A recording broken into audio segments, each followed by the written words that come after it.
அருட்பெருஞ்சோதி அகவல் உரை விளக்கம் என்ற நூலிலே திண்டுக்கல் சுவாமி சரவணானந்தா அவர்கள் வரைந்த ஆங்கில முன்னுரை.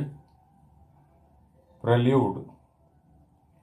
The boundless, benevolent effulgence is known as Arutperenjodi in Tamil language. Benevolence or compassion or karuna is the innate nature of the Almighty.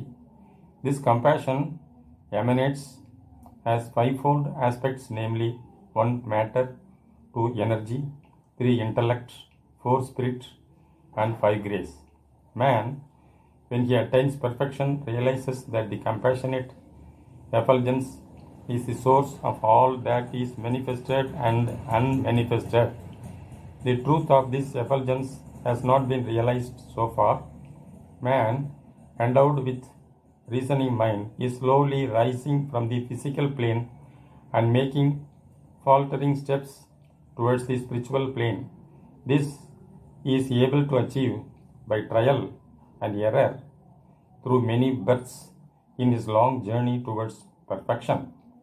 His intellectual faculty constitutes the middle plane from where he can either look down at the material physical world or look up in wonderment at the spiritual plane. When he looks up, he comprehends, though partially, truths about spirit, soul, and God.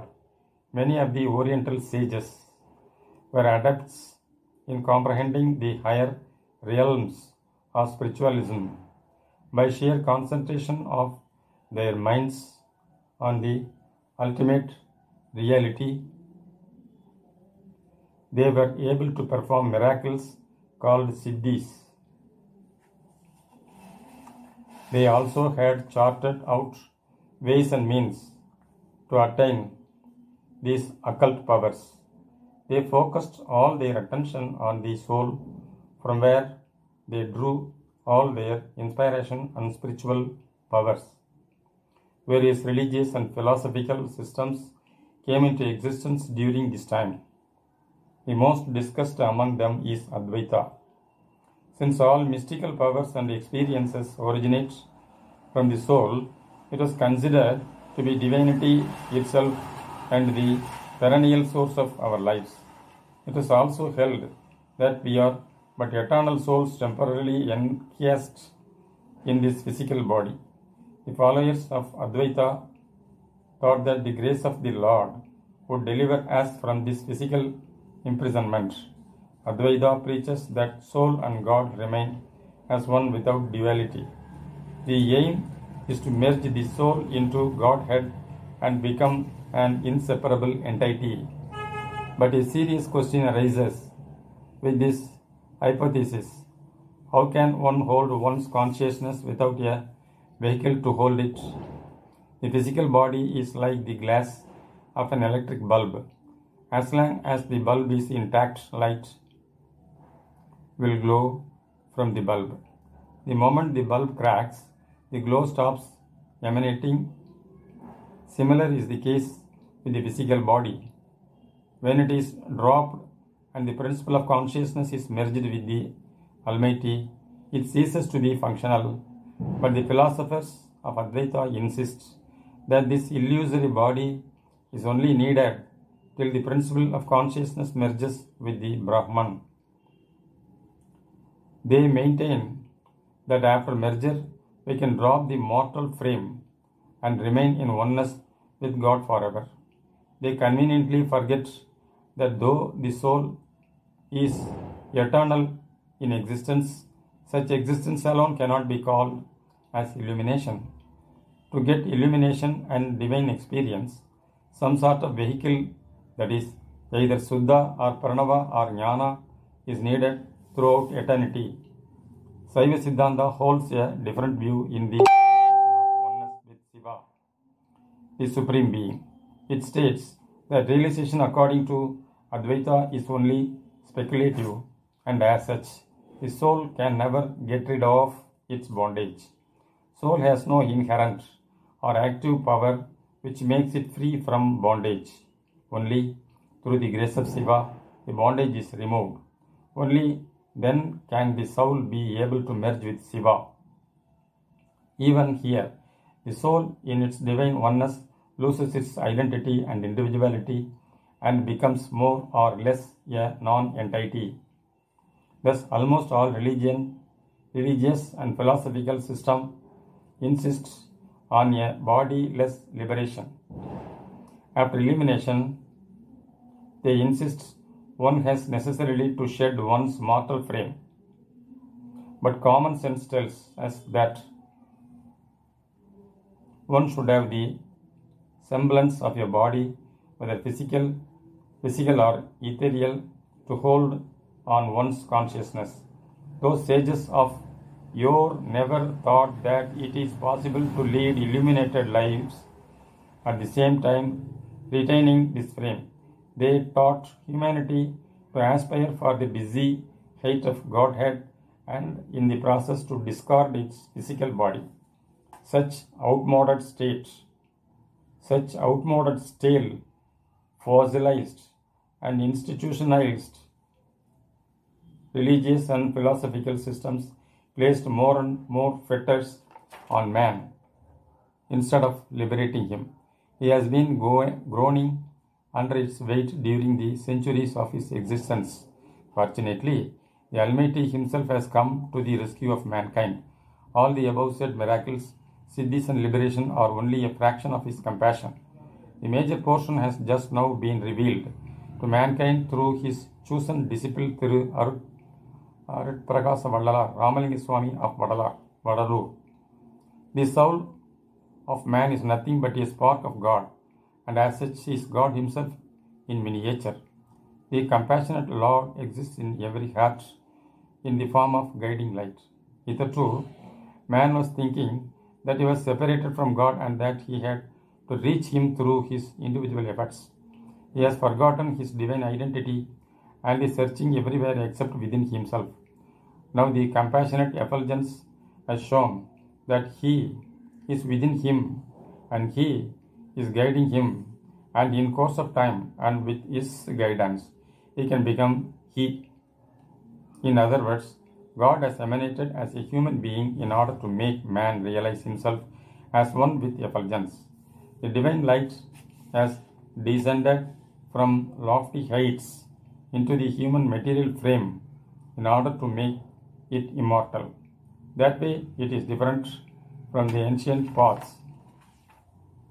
From the soul of man, it spreads throughout, transmuting the mortal body into an immortal golden one during the process. Now, what has man to do to make this divine effulgence grow in his soul?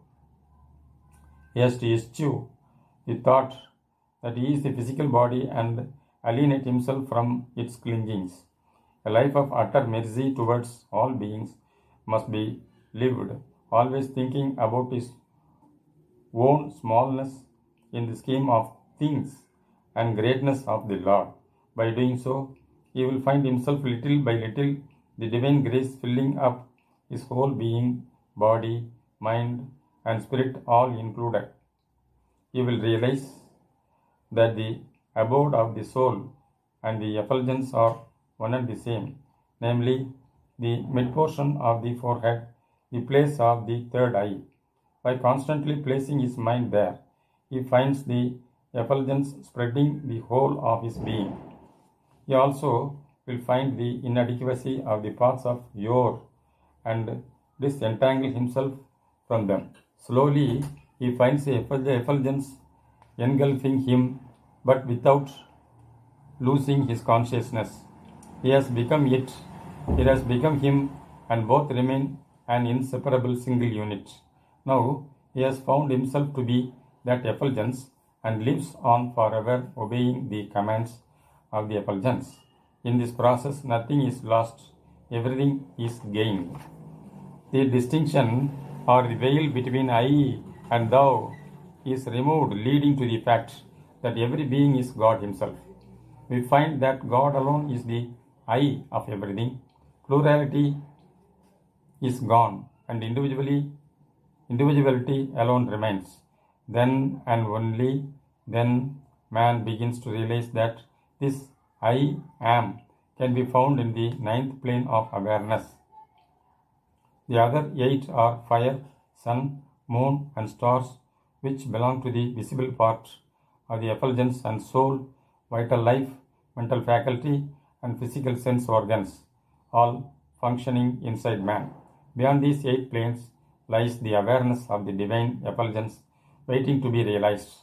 Incidentally, it is interesting to note that the 8th letter I occupies the 9th place in the alphabet. So also in Tamil, the letter I occupies the same position. Besides, this identity of I am can be realized in the physical body, in the region of cerebrospinal cavity, which is in the form of Pa. This Pa forms the 9th consonant in Tamil. This Lord of Infinite Light of Grace, Arupperanjodi, was completely realized by Vallalar Ramalinga Swami of Vadalur. He has made all supplications, prayers, songs, etc. to the Lord in thousands of verses. This single verse, Arupperanjodi Agaval, contains the essence of all his teachings and is considered as the most valuable jewel in the crown of the Lord. This Agaval, or called Divine, is the longest poem in Tamil containing 1596 lines. This outpouring was composed by Vallalar in a single night and at one stretch. This stupendous effort was not due to his material learning or scholarship, but through the grace of the Lord. There are many great works in Tamil, but none can equal this divine poem in its sublimity. Compassion occupies the core plane of the Lord. The universe is enlightened by his compassion. Similarly, if man aspires for illumination, he must start his quest from within. This practical way, called Anakaneri, is the way of Sudarshan Marga, which leads to Satchidananda.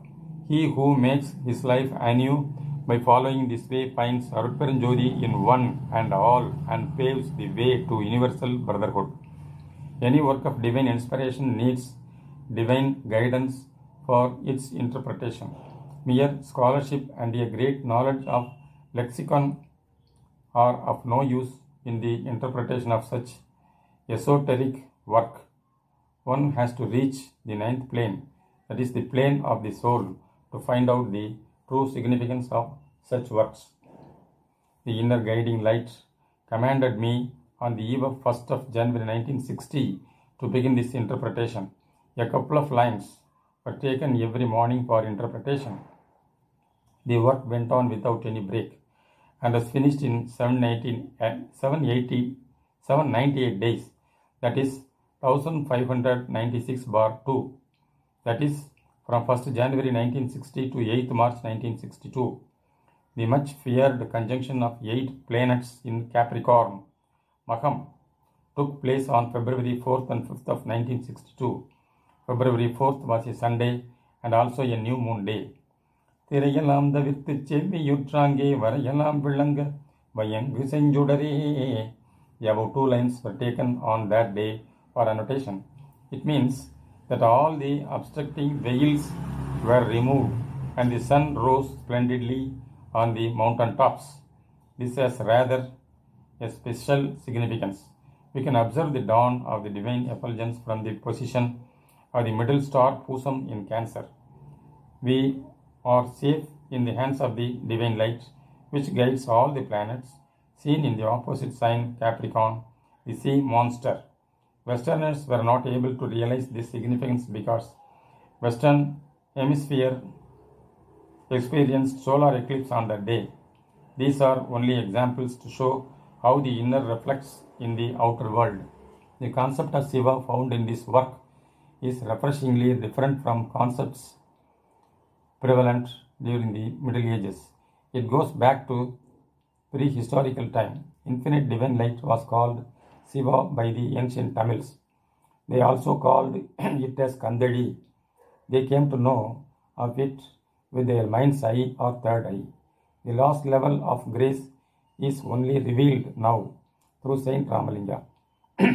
Since Tamil language is based on Shiva, Tattva. It has become a proper medium of expression for divine light. But we must remember that Shivam mentioned here has no religion connotation in it. Arut Shivam means Arut Perinjodi. Shivam contains 3 letters.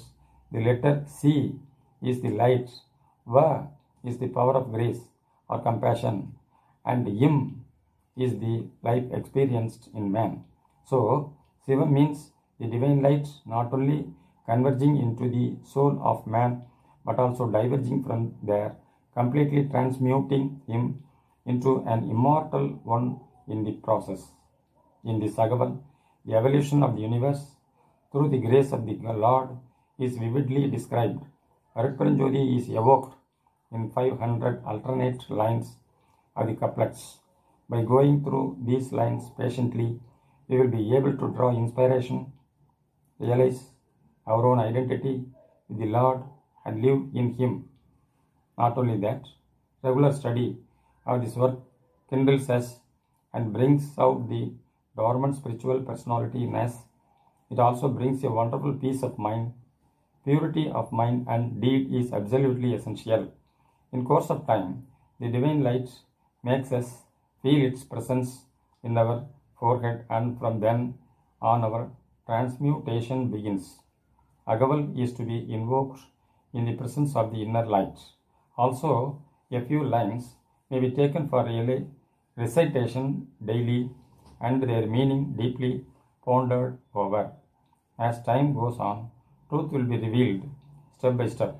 This interpretation, more or less, is a guidebook towards illumination. So, it is earnestly requested to go through line by line slowly so as to get the maximum benefit.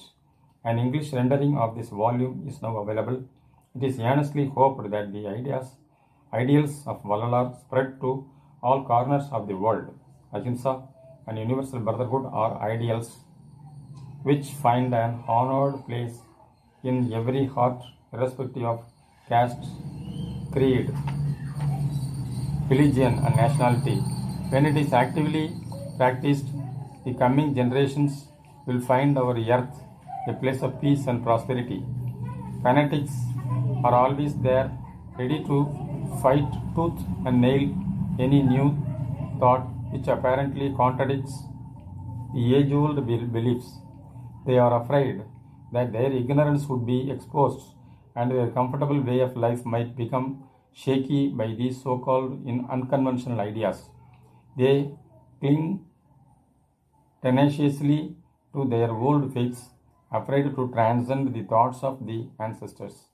When such people go through these pages, they will find to their astonishment that there exists no contradiction at all.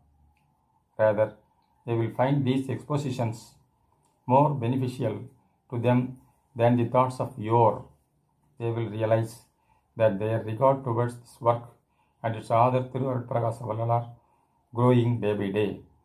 They will come to know for sure that this divine light is guiding them in their daily lives and avoiding all pitfalls.